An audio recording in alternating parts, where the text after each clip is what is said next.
Thank you. I hope you had a chance to enjoy your lunch. I'm delighted to open our second Women in Global Development Forum program of the fall. Our guest today is Maria Toopakai Wazir, one of Pakistan's most accomplished squash players. The program is on the record and we are live streaming, so please silence your phones. For nearly a century, the Chicago Council on Global Affairs has provided an independent, non-partisan platform for a variety of different voices to promote deeper global understanding and active US engagement in the world. Views expressed by individuals we host are their own and do not represent institutional positions or views of the Council. I'd also like to thank our sponsors, our lead sponsor, Horizon Pharma, supporting sponsors Abbott and USG, our patron sponsors, the Frankel Family Foundation, Whole Choose Trust, Ashley F.T. McCall, and Avery McCall. Thank you for continuing to support the Women in Global Development Forum. Before I hand the floor over to our moderator and introducer, Mariam Al-Sikafi, chairman of the board for the Citizen Archive of Pakistan and North America, we will begin our program by watching a short trailer for the documentary Girl Unbound, The War to Be Her. Then Mariam will lead the conversation with Maria before we turn to the audience for your questions. Thank you.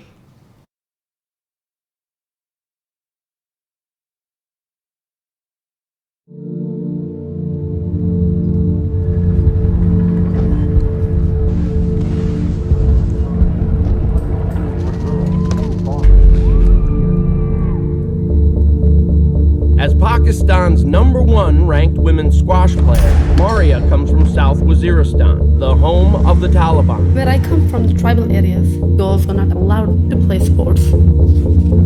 I used to dress up like boys. I wanted to play outside freely, so I took all my girly dresses and burned them. My dad says, oh, this is my son and I want him to play some sports. Taliban Pakistan came after me. So I had to start playing squash. That was the time only. From 16 to 19, she was basically locked in her room. And I started sending emails every day. Eventually, I got her over to Canada. There was no way that she was going to sit in a room in Pakistan and wait. I'm here for squash.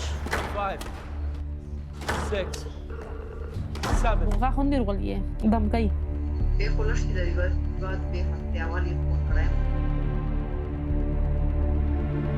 I'm very nervous about my family. I'm gonna go back. We were instructed that you should be careful, watch your movement, don't go to tribal areas. We am in the spotlight, and that is scary for me. I know the higher we go, the higher we achieve, the more the risk is gonna be. If Taliban catch me while playing squash, what will happen? We'll see whatever happens. I want to feel free while playing in Pakistan.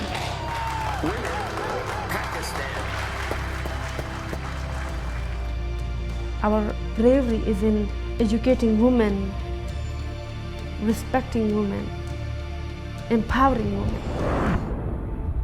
You're born free and you have to live free.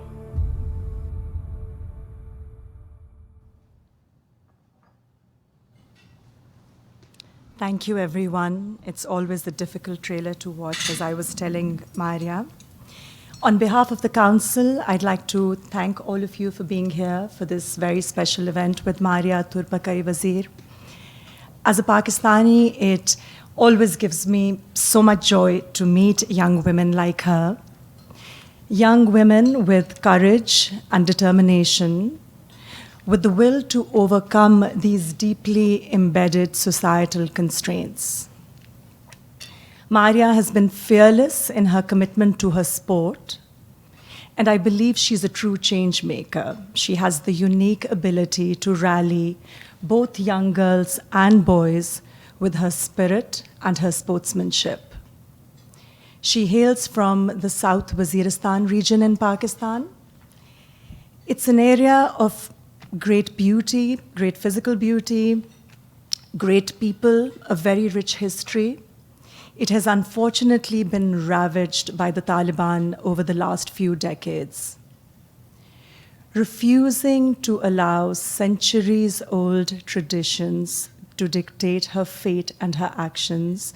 As you saw from the trailer, Maria disguised herself as a boy, and she changed her name to Changiz Khan, or Genghis Khan, as the mighty warrior is known in the West. This gave her the freedom she coveted and allowed her the chance to play sports. Her remarkable ascent by age 16 to becoming Pakistan's #1 female squash player and world #3 junior came at a very high cost.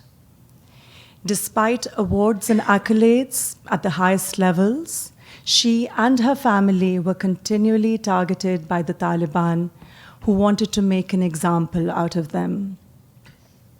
She did not give up. She would not give up her sport. She sent hundreds of emails across the world with pleas for help, and one person responded, Jonathan Power, former world #1 squash player. Today, Maria lives in Canada. She trains at Jonathan's Center, the National Squash Academy, and she continues to compete. Aside from this film that was released last month, she is also the author of a memoir published this year called A Different Kind of Daughter, The Girl Who Hid from the Taliban in Plain Sight. It's a fantastic book, and I hope you'll have the chance to read it. I am so grateful to have Maria with us today, and I'd like to open up the questions. I'll begin the questioning, and soon thereafter, we'll open it up to the audience. Thank you. Thank you. I think it's quite impossible to really understand your story without understanding the history and the geography that you come from. Can you begin by telling us a little bit more about what it was like growing up in Waziristan? First of all, thank you so much. I'm very happy to be here. Waziristan, we all know this region as a very, very difficult region. When you look at the culture, norms are very strict, and that's another reason to the terrorism and Talibanization, that it became a hub to that, because it's actually a great environment for them to breed. These areas are on Afghanistan border. Because the Pashto language that we speak is very, very rigid, very different, and because Pashto has many dialects, and this dialect is very strong, and it was never written because of people didn't get to weren't able to write the history that much.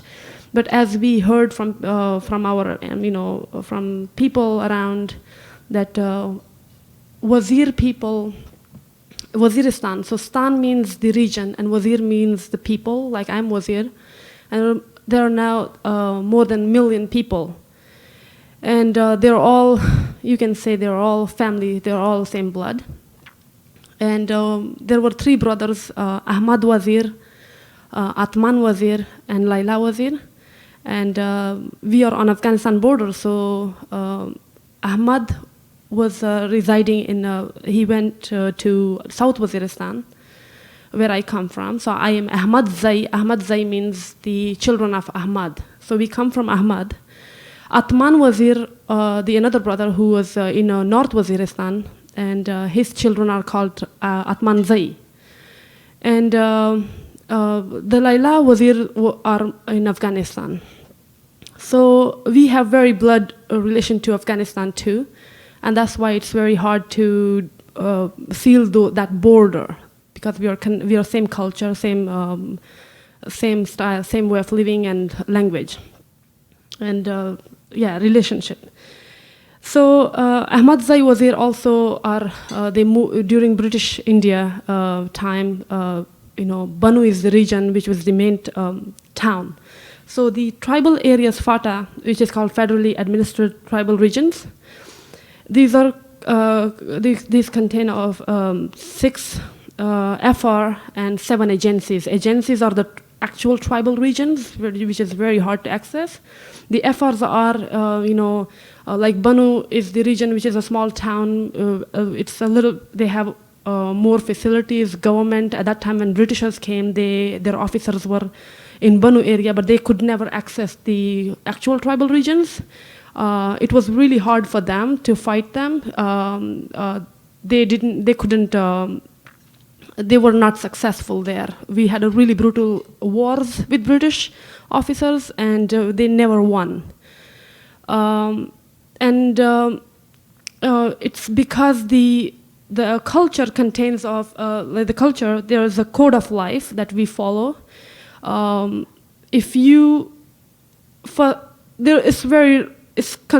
land, women, these are very important for the whole region, for the people.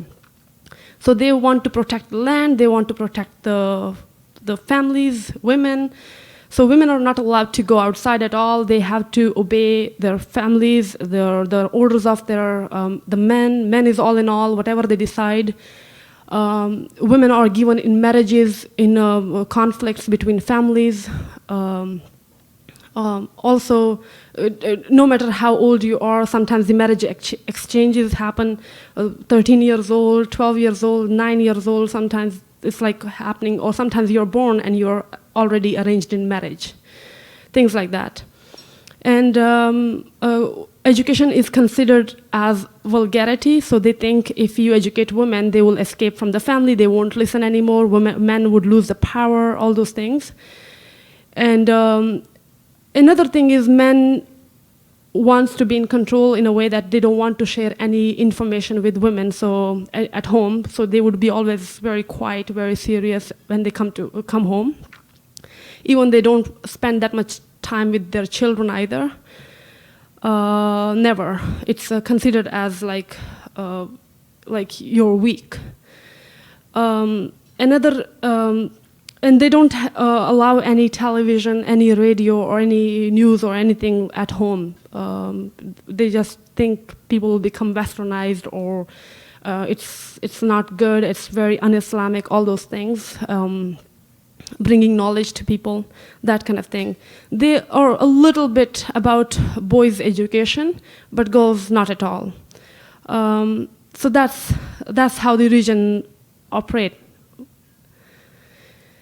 And aside from being geographically remote with these deep old traditions, the coming of the Taliban brought with it what to the region? How did you see your life around you, whether it was, you've spoken a little bit about education, whether it was just any other opportunities, what did you see come with the Taliban? Well, before, when there was Soviet Union at that time, this region has also experienced Talibanization at that time.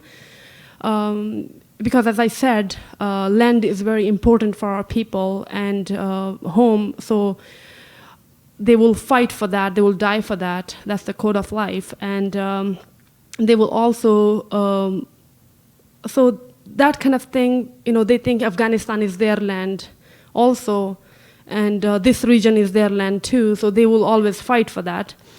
But Talibanization, another thing is that not everyone is a terrorist or Taliban. They have families, they live a very peaceful life. Though everyone, it's a gun culture, so everyone has a gun, everyone. At home, they have guns a lot.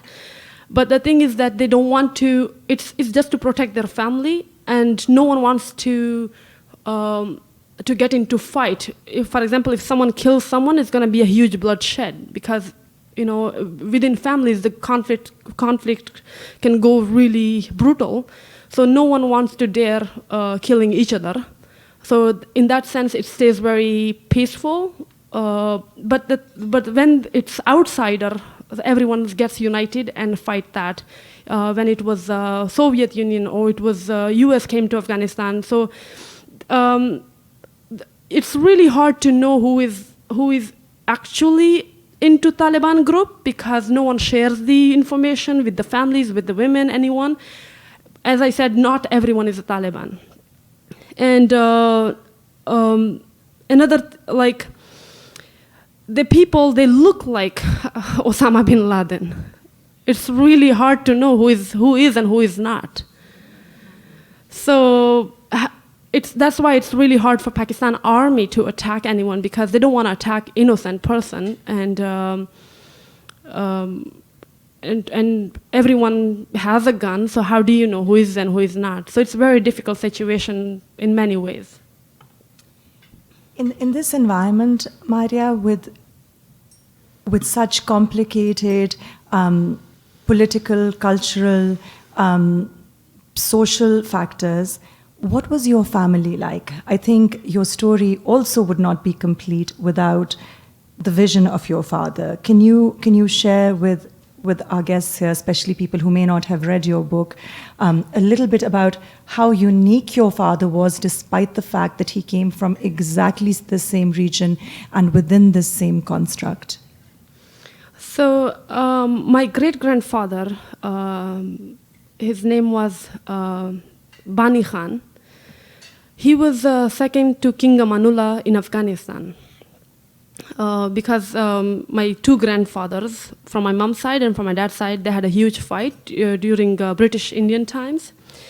One of my great-grandfather was Mani Khan Wazir from my mom's side. He was named as the bravest Khan. And when the British officer, they gave him a horse and they told him to ride the horse as far and as fast he can, the whole land will be his land. So he kind of captured almost a lot of land, but then he also took over my other great-grandfather's land in the middle, right? And that was unacceptable. So it was a huge fight between them, and then he left, my dad's great-grandfather, he left to Afghanistan. He became second to King Amanullah. He was very religious, he was a religious scholar. Even he was very old and he couldn't see, but yet when he was teaching Quran to the kids, he would know where they are making mistake. He memorized it, right?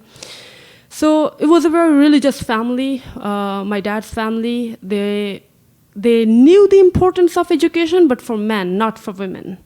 They tried to educate men. My dad was, they put my dad into school. He was always creating trouble a lot. He was the oldest son, so he was very loved, and my dad comes from a very good family, so whatever desire he had, they would fulfill. But the daughters didn't have that much of right to do anything. One of his sisters died when she was 18. She was exactly like me, not very feminine. She was strong and masculine personality and very hardworking, and she couldn't be herself. So she got a very, her heart became bigger and she died when she was 18. Because of the anger, that's what my dad told me. Her name was Ruby. So my dad, as I said, he was loved a lot, but then he also was rebellious, and he kind of met hippies when he was 18, 19. He spent time with them. He learned a lot. So he had long hair, clean shave, jeans at that time, hanging out with hippies, and he brought them to tribal regions, and it was very offensive for the family, for everyone. And then my dad wanted to become an actor because he saw Hollywood movies with them, cowboys movies. He was really inspired by that. He wanted a donkey. So all those things changed his life because he couldn't fulfill his desires, and every time they would bring religion, they would bring the people, what people will think, what the culture. So they arranged a marriage for my dad because he was super challenging for them. He would always talk about, educating his sisters and everything, and he was Because in our family, my dad is the oldest son to, my grandfather is the oldest in his family, and my dad is the oldest son to him. So he was supposed to be the elder next. And that was creating, after this trouble, they thought that, it's going to be really bad for the family. And politically, our family is very stable in there, too, in that region. And you know how politics happen in there. You have to be very religious. So that's why they arranged my marriage with my mom. And it was a blessing for my dad and mom both, I think.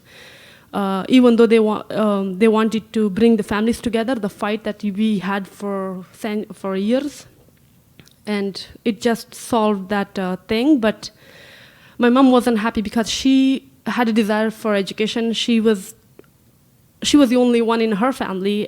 She did 9th, 10th grade.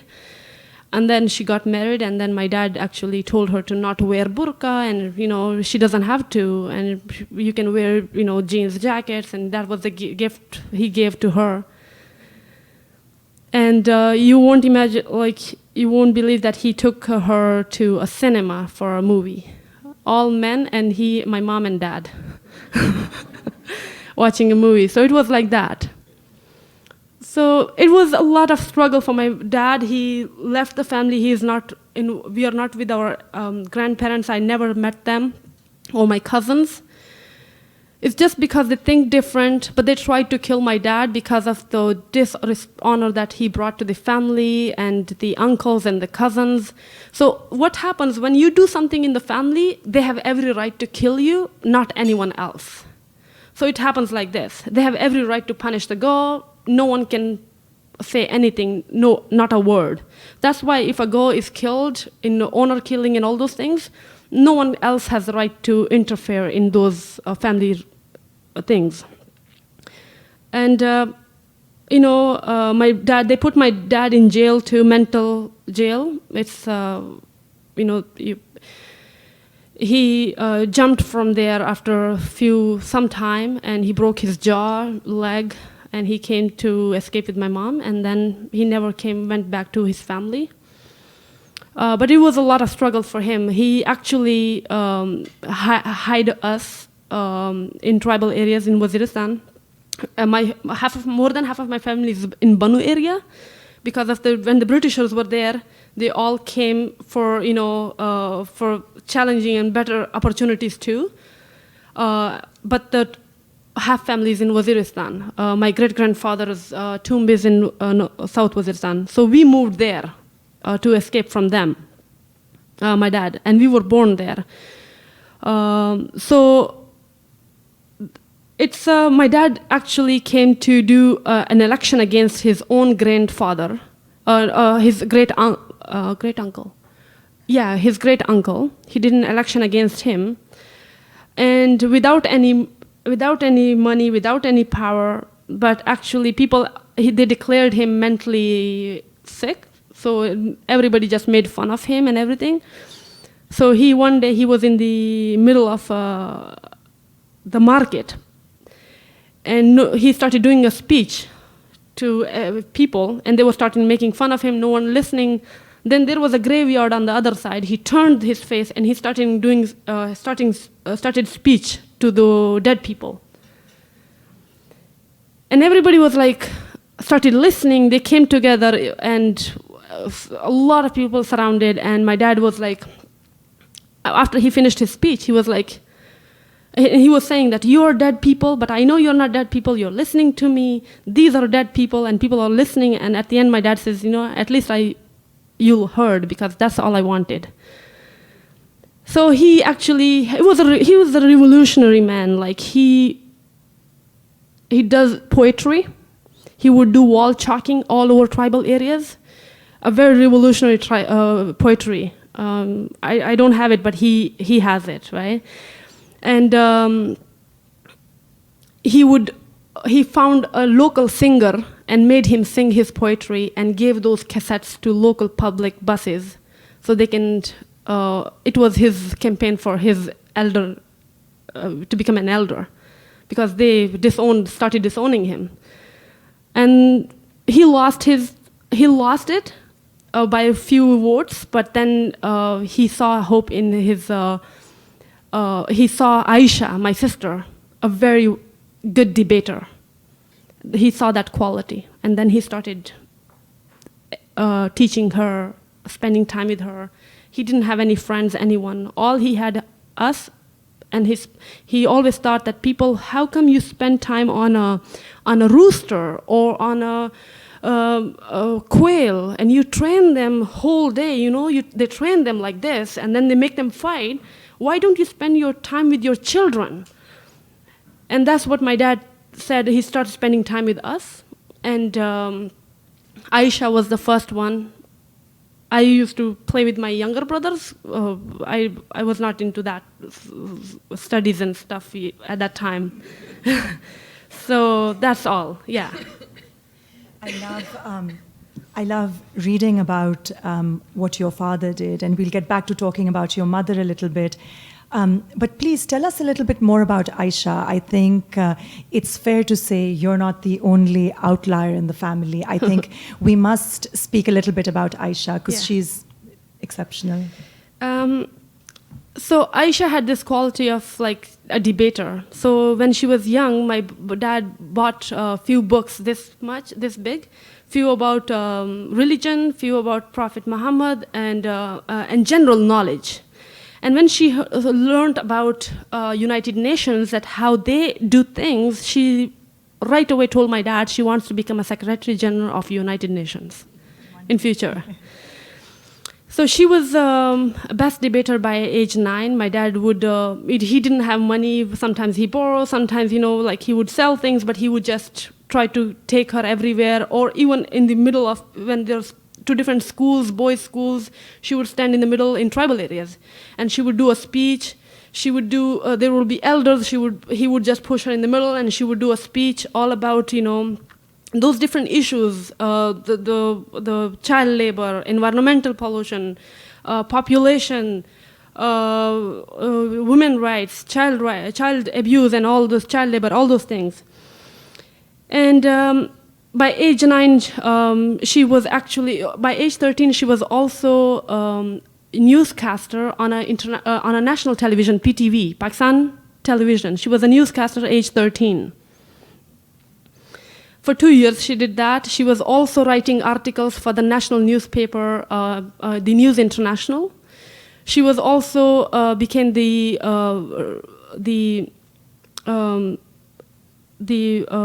Tribal Union of Journalists. She joined that, and she was age 16. She was doing that. She also started doing current affairs shows on national television when she was, again, same age, 17, 18, on different political shows. Age 9, again, I would go there. She was, because she was famous as the young Benazir Bhutto, junior Benazir Bhutto. She was famous for that name. So Benazir Bhutto was invited in our family in tribal areas. Our family invited her when she was not a prime minister at that time, though. And my dad found a chance to introduce Aisha to her, but we were not allowed to go in that to our family. We couldn't go there, but my dad thought that it's a good time because they won't be able to do anything. They will keep the peace, and she will be able to meet her. And my dad, I don't know how he found a way, and Benazir Bhutto, luckily she was going somewhere else, and then she turned towards this way. And then Aisha was standing there, and Aisha just held her hand, and she said she wants to do a speech for Benazir Bhutto, for her. And she said, I want this girl to do a speech. And Aisha was 9 years old. She did a speech, and Benazir Bhutto came to her, and she take out 10,000 rupees and gave it to her. And Aisha said, I won't take this money. When you become prime minister, we will see, but I don't want this money, right? She said, Your Excellency, like you're like that. And she said, don't call me Your Excellency, call me Mother. So Aisha, she was invited to in Islamabad, in different to their house. Nahid Khan was her secretary. They gave a lot of books to her. And Aisha was really happy with all those things, the books and everything. So when she was turned 21, Benazir Bhutto came from before her assassination, she came to Pakistan. And Benazir Bhutto was sitting inside, and all the MNAs and MPs, member National Assembly, Provincial Assembly, they were sitting outside the room. And Nahid Khan came first right away, and she said, Aisha, come in. And as soon as Aisha went inside, Benazir Bhutto was sitting there, and Aisha started talking to her in a way that, because Benazir Bhutto didn't know that who is Aisha at the moment. And Aisha was there as she was a member of People's Party at that time, and also she was there to brief her on the issues of tribal areas. Soon as she started, she said, I won't call you Your Excellency. And she was like, she did like this, and Aisha said, I will call you Mother. And if you remember, I'm that young girl. When I was 9, and she started crying, Benazir Bhutto. She left, and then Nahid Khan called Aisha, and she said, Benazir Bhutto she wants to give you member Provincial Assembly and National Assembly, both seats. Though she is underage, you have to be 25, but she's 21. And then she did public speaking with Benazir Bhutto in Nowshera, one of the region, and Nowshera, and then she went to Rawalpindi, and she was assassinated after that. She died. That was the hardest day for everyone in Pakistan. So it was a lot of struggle for Aisha, but yeah, she always considered her as a mother. I'd like to point out that although it's not easy being a woman in Pakistan, we did have a woman head of state a few decades ago. What I'd like to do is, before we really start getting into a few more questions about Maria's journey specifically and her struggles, her obstacles, I'd like to suggest that we open up for questions. What I'd ask you to do is, if you have a question, if you could just turn your card and wait for the microphone to get to you. And hopefully we can have a discussion that includes everybody. Thank you.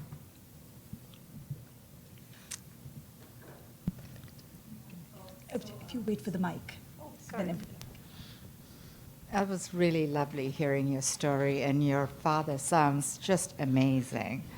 And, a few months ago, we heard this brother and sister who were both mountaineers from Pakistan, and in her story, it was the brother who was really helping her, promoting her. So my question is, how many more of these men in your country are there, and enabling the women in your country to sort of really rise up? Is that increasing, or is your father and that young mountaineer brother just exceptions to the rule? Thank you. I would say, good and bad people are everywhere. As a human, fathers and brothers, I'm sure there are a lot of fathers and brothers like that. It's just a little bit fear, probably, that what society would think, what people would think, and that kind of thinking, they always give up. But some of the brothers and fathers, they never give up, and but I'm sure there are such fathers and brothers out there. Yeah.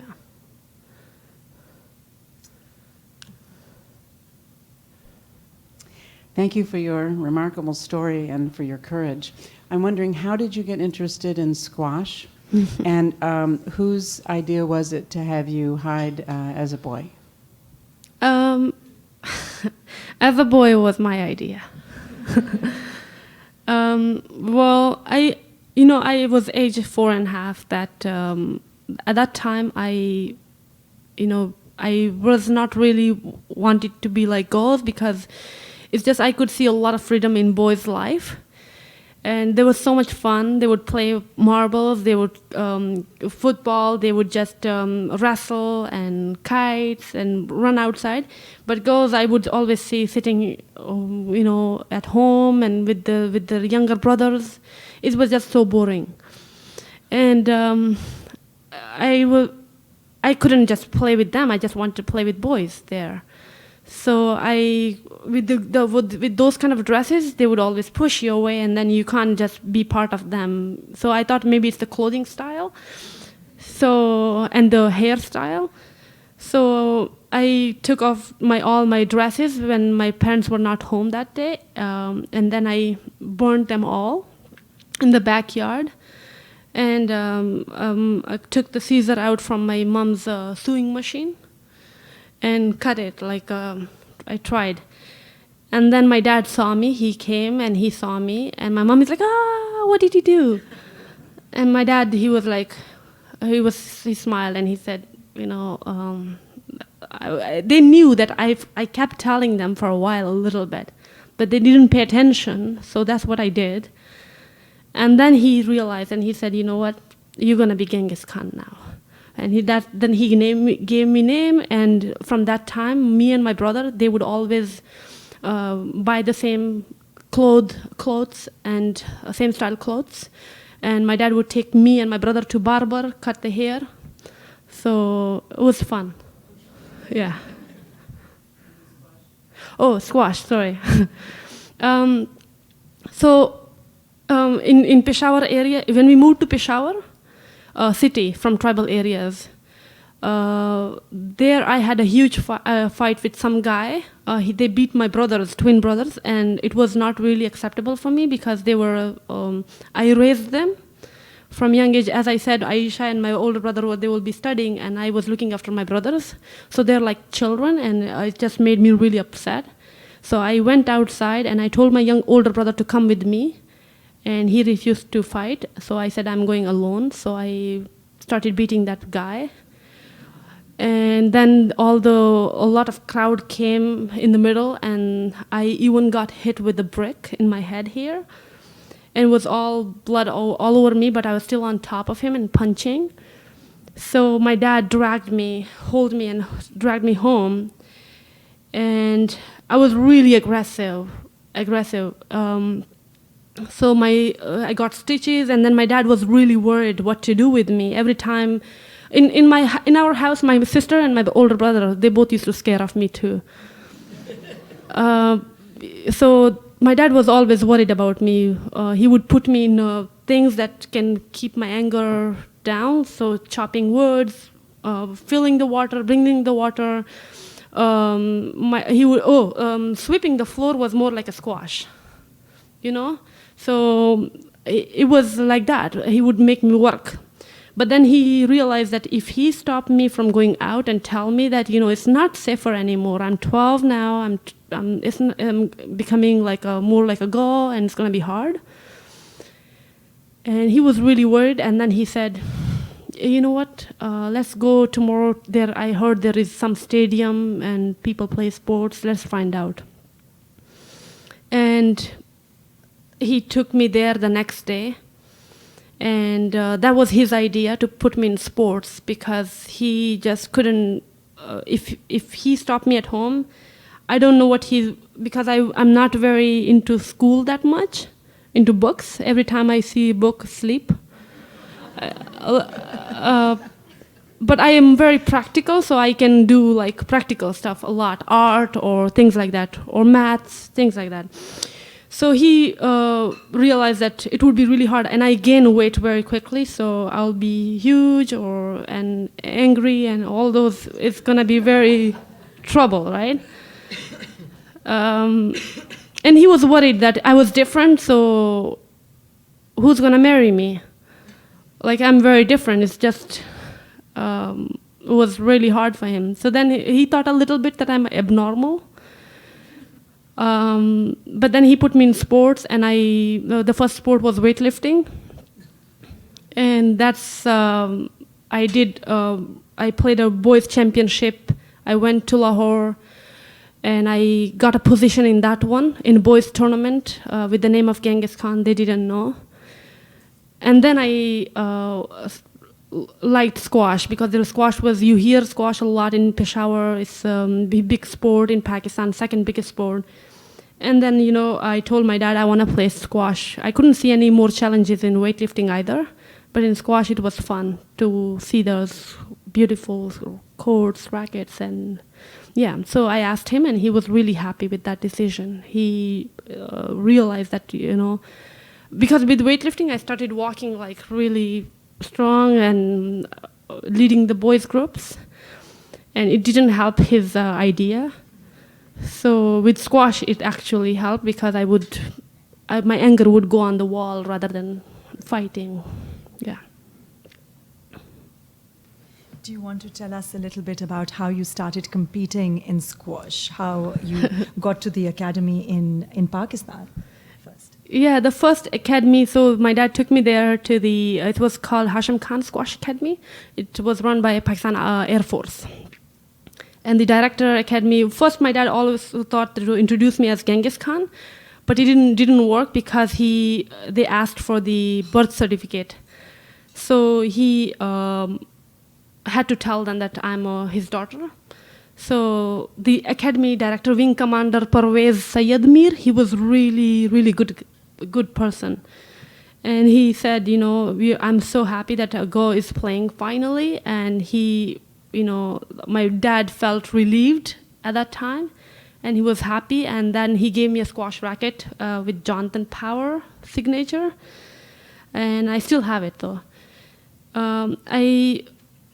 That was my first racket, and he showed me how to play squash, and I trained really hard. My first tournament was under 13 Hashim Khan Jr.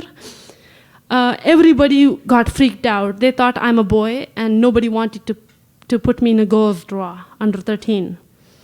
So everyone it was a huge, like people got together, everyone. I'm sitting upstairs in the gallery, and everyone is just talking about me and fighting, and we're like, why are you putting boy in the girls' draw? Why this? Why that?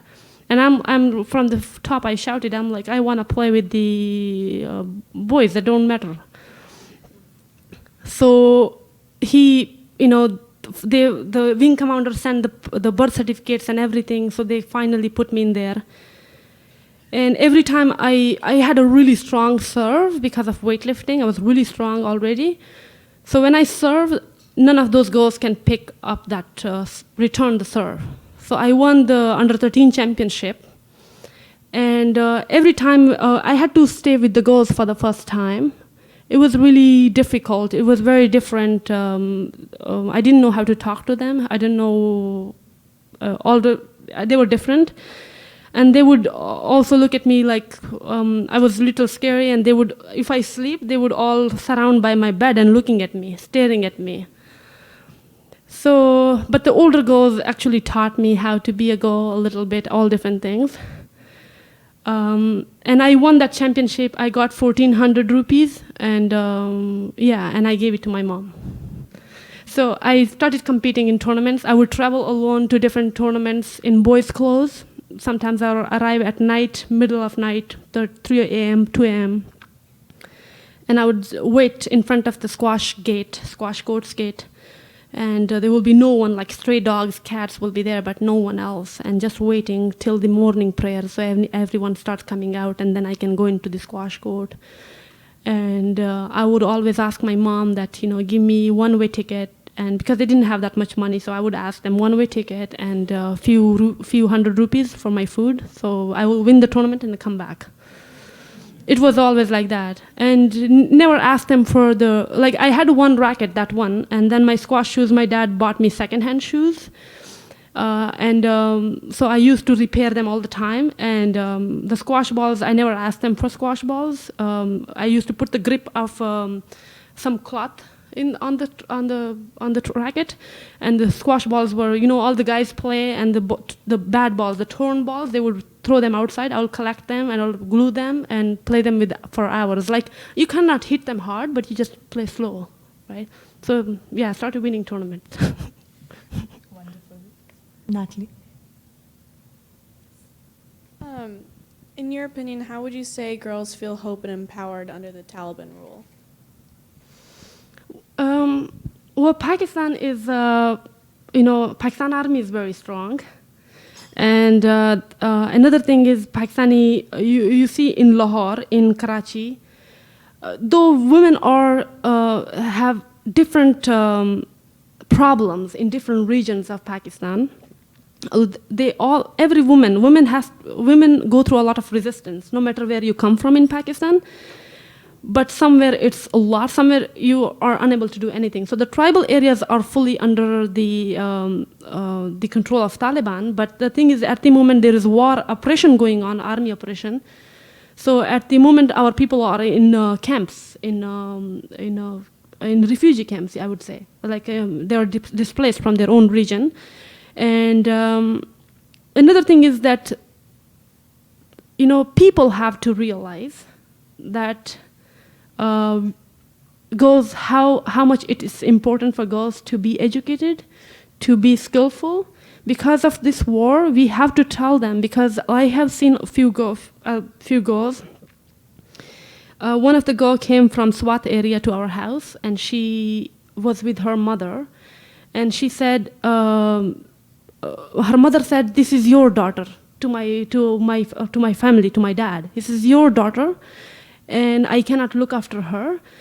I have some liver kidney problems, and her father is paralyzed, and we had this. I had a 10-year-old son that was shot by Taliban.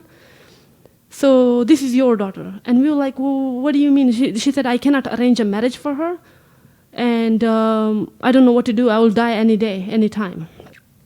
So that day I realized that if she was educated, if she had some skill, her mother wouldn't be worried.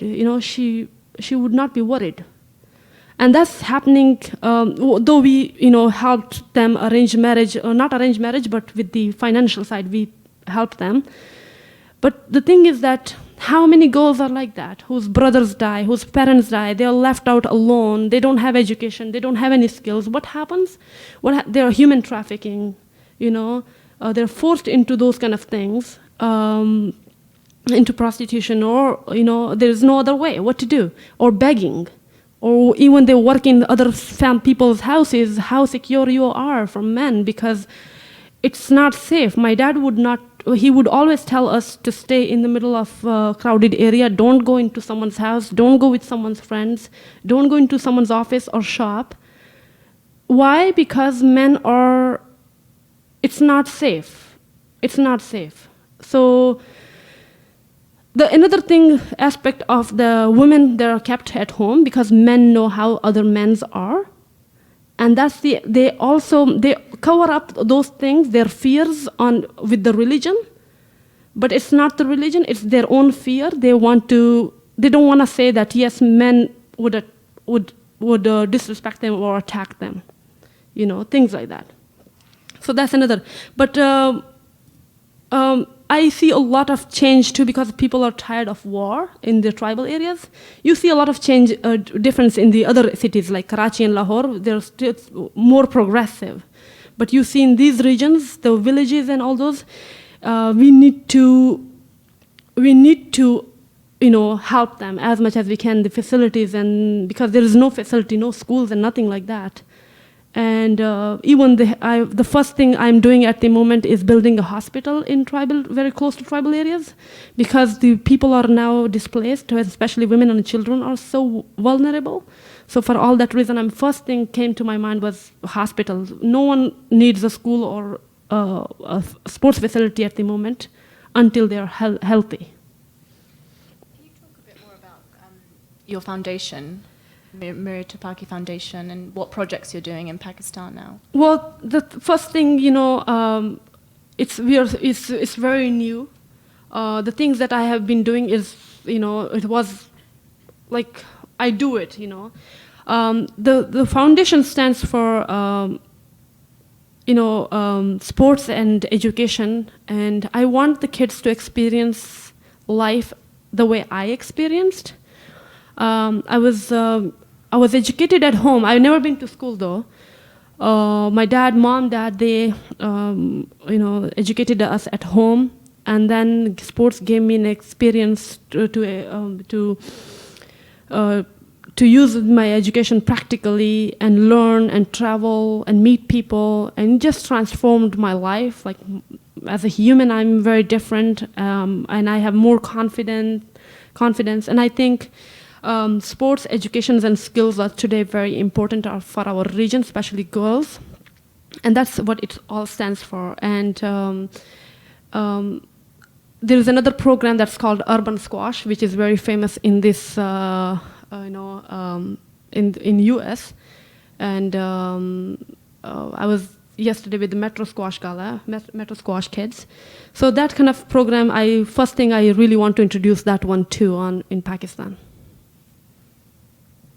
Wonderful. I think we have some questions from the students in the audience. Noor, would you like to start? So I wanted to kind of dig into how you grew up and how your adjustment was, being under the influence of boys mainly. Did you find your transition from almost hanging out with boys difficult, or was it easy for you? How was it?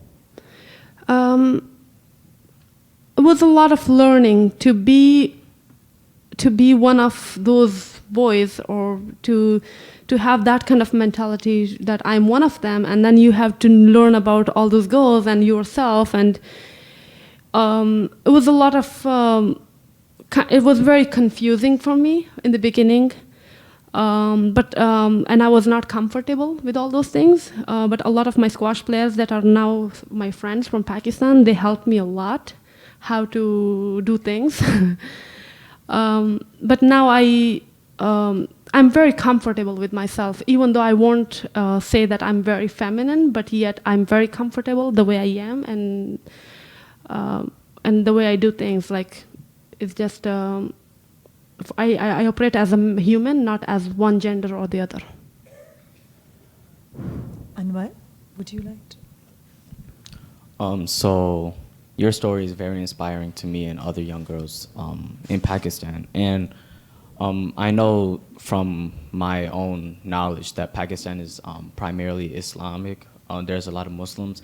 So I want to know, how has Islam influenced you as a squash player, and also a woman being a sports player, which is not the usual in a country like Pakistan?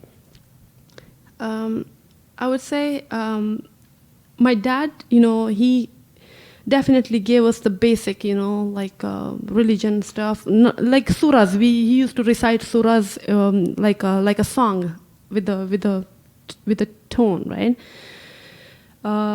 But other than that, we didn't know anything about Islam. But only thing our house, at our home, my dad gave us very humanitarian kind of education. Like he raised us in such a positive environment.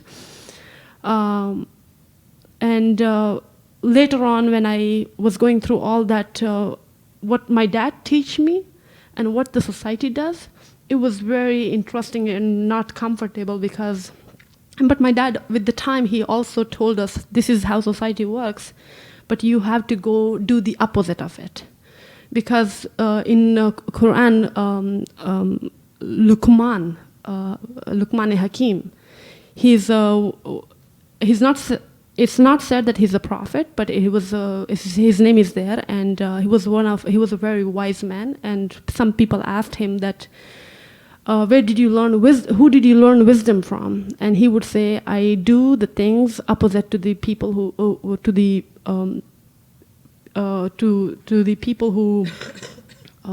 people. At that time, like he was doing everything opposite to that. And that's what my dad was idea. Whatever they do, I'm going to do opposite to them. So he always told those kind of things. But in society, he was very logical. Like he would take us to the drug addicts, and he would say, this is drug addicts, and that's what drugs do to you. Then he would take us to different people who are selling, food or stuff outside on the roadsides, and he would ask them questions. He would pay a little bit more but he would buy stuff from them, but he would tell them to tell us a story, how he became like this and all those things. So he educated in a very different way, but at the same time, in a society, you see a lot of those things. They would stone the turtle or dogs and all those things.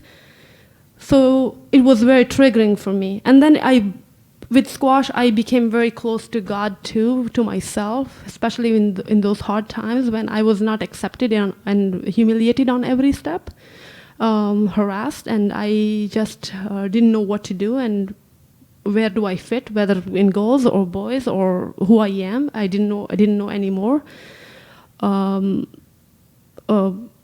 And that brought me very close to God, and I started learning about Islam, about reading Quran and everything. And I'm still trying to find those questions when people, raise about Islam. Especially in Pakistan, there is a book called Heavenly Woman, Jannati Aurat, Heavenly Woman. That's the only book you can find in Pakistan. You can never find a book like Heavenly Men. I think we need Heavenly Men book in there. So that's interesting kind of things, I question, we in the Quran it also says that Hazrat Maryam, Prophet Jesus, peace be upon him, his mother, when she was born to her mother, and her mother actually she said that she told God that I'm going to devote my child to your service. And when she gave birth to Hazrat Maryam, Mary, peace be upon her, she said, behold, oh God, this is a woman, this is a female child. And God replied to her and saying that, I know it's a female child, and there's no man wise like a woman. But in Pakistan, no one tell us a woman is wise. But I think we should have more women empowered and scholar who are aware of their abilities, and they should be involved in every decision. They should, on every level, whether family or state or religious affairs. That's how we can bring change. Yeah. But I really got close with this. When people challenge me, I would always find solutions in Quran and Islam, and also challenge those. Because people told me that a girl cannot be with short hair or cannot pretend like a boy, or those things. That also triggered my mind, and I'm like, well, how? Do you know how I feel? Do you have any idea? So all those things, and I'm not shy about whatever I am. I'm gonna say it. And I still believe in God. I'm a Muslim. I read Quran. I love God more than they do, I think.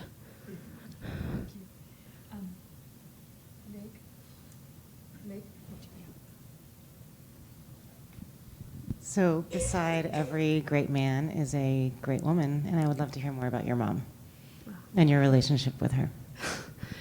My mom is really fun. She actually kept we have 2 wires in our house, that's what I say. One is hot wire, one is cold wire. If both are hot, it doesn't work, right?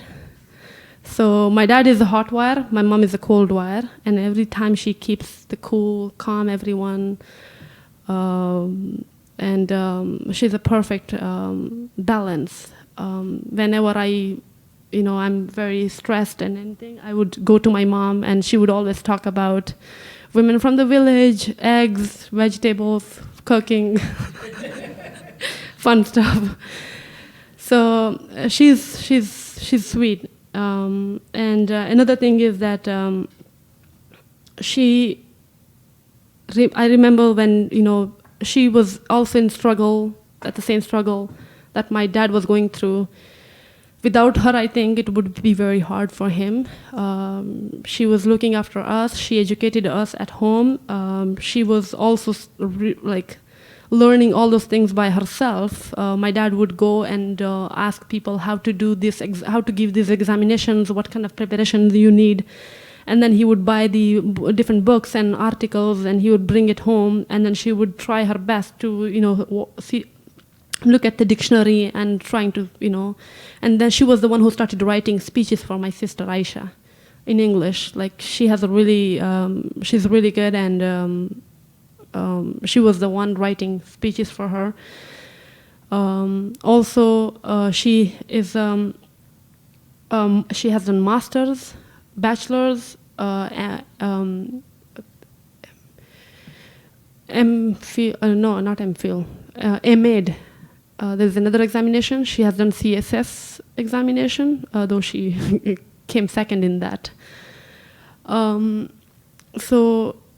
She has served very closely. She worked really closely with all the donor agencies, like USAID, CEDA, GTZ, all those donor agencies. She worked really close with them. She always worked with education. She was a directress education in that province, and then she served all her life as a teacher and principal. Yeah, so that's who she is. Teacher and principal, by the way, in some of the hardest places where just being a teacher and principal meant she had a target on her back. Yeah, well, the thing is that she, in tribal areas, she was doing that. So all their life, they worked in tribal areas. My mom, many times, it's really hard for the teachers because they're killed. So even one time, we were really scared. She didn't come home, but she was stuck in a school with her teachers. Because there was a Taliban fight, two groups together, and they were told to not leave the school and stay there. And at late night, like around 3-4 a.m., they were able to get out of that school, and the school was bombed. They never after that, and then the next day, and no one was able to go there after that.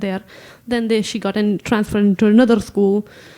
In another tribal area, and she still works in a school that is bombed 3 times, no roof, nothing, but all the girls sit on the floor, and she teaches them. She doesn't go, she goes in a very normal clothes. No one knows that she's an educated woman or teacher or anything. She would just go and get there. Other than that, she also in a schools, it was very challenging for her to encourage people or to motivate people, convince people to let their daughters go to school. So I remember I would go with her in different, because you need a boy around you, so I was the one.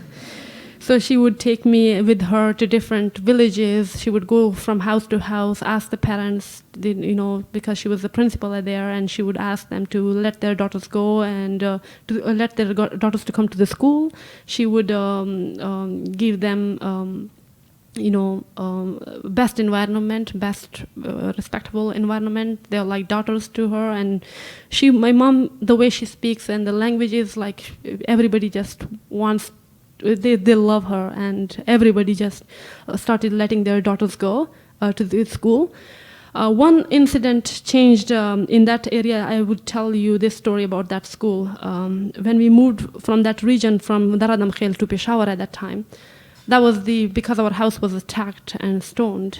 Some people burst into our house. It was because some people really don't like the way you do things. So there are good people and there are bad people.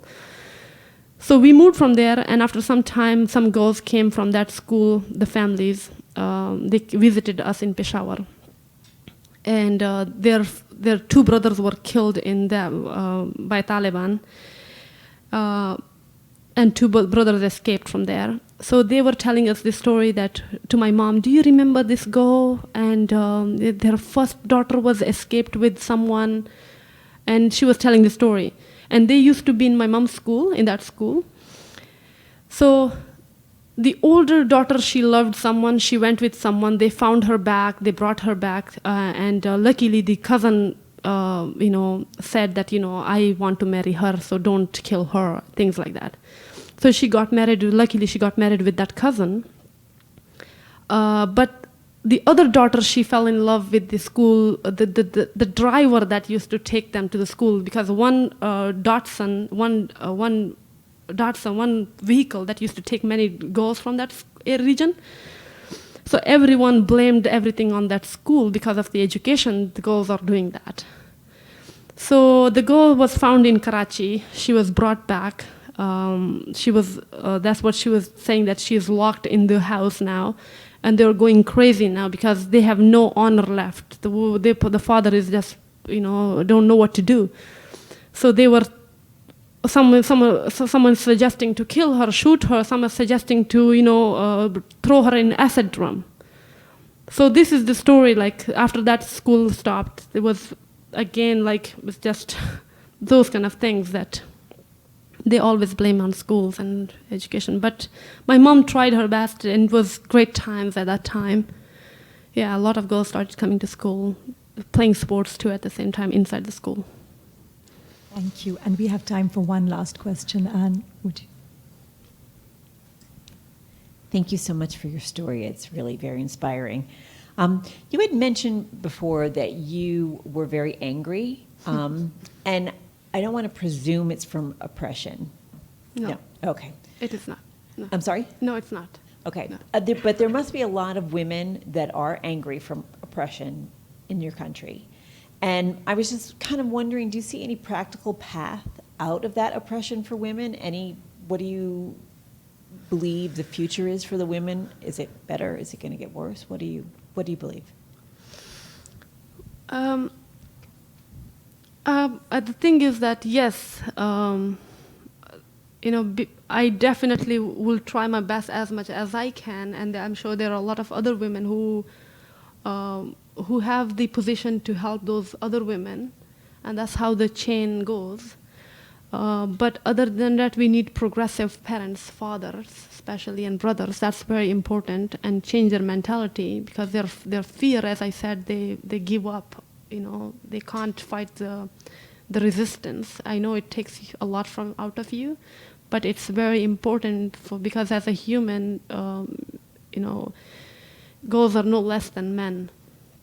And I think this is the time when, in pre-Islamic era, when girls were buried alive, and that's what my dad says, that girls are buried alive even today too.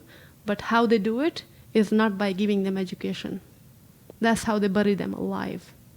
And that's again, we are in this in those times. We are going through those kind of things. I know we need. We need to think logically, and we shouldn't give up to the evil things, because in Islam it also says, that's why my family is staying in Pakistan and doing their best, even they have threats. They're doing their best, because if the belief in Islam is, when there is fitna means evilness. When there is evilness, you are not allowed to leave that region. You have to fight it back. Injustice, you have to fight it back. You have to fight anything that's happening wrong. And I think we are lacking the real Islam, I would say that. We use that word, but we are very mixed with the culture, brutality. I don't think in Islam that. The more I read Quran, it's nothing like that there, so much mercy. And Islam is, being a Muslim, for me, and I think the real Muslim is a Christian is a Muslim, a Jewish is a Muslim, anyone who believes in God is a Muslim, and we always have to show mercy to everyone, because we are all creation of God, whether it's a plant, whether it's animal, insect, human, and everyone has a right to choose their religion. Another thing I would say, religions are also, I believe on this greater picture, that how God operates this universe. So when you see in a family, my brother one of my brother, he sometimes doesn't study that much. So my dad says, don't study, because we need, there are a lot of people, not everyone has to become an officer, right? Someone has to become a cobbler, someone has to be, different jobs, right? So you don't study, you do different things. Everyone has to participate one way or another. That's what God's put in their mind. Another thing, now today we have vegans, we have vegetarians, we have,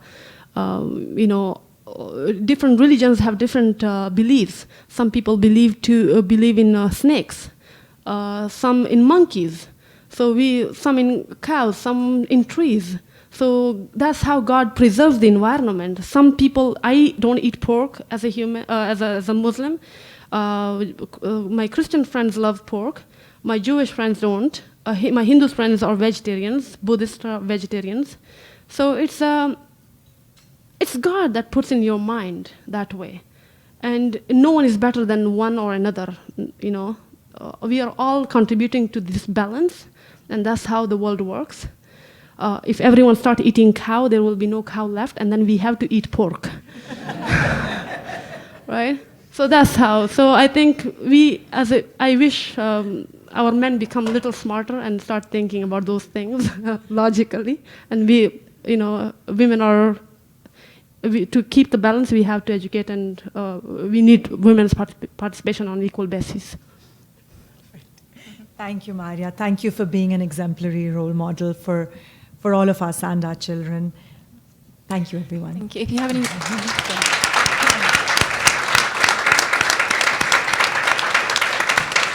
If you have any more questions, please feel free to grab Maria after the program, which is ending now, to ask her. I just want to thank our sponsors again, our lead sponsor, Horizon Pharma, supporting sponsors, Abbott and USG, our patron sponsors, the Frankel Family Foundation, Whole Choose Trust, Ashley F.T. McCall and Avery McCall. And we look forward to seeing you at some of our upcoming programs. Thank you for attending.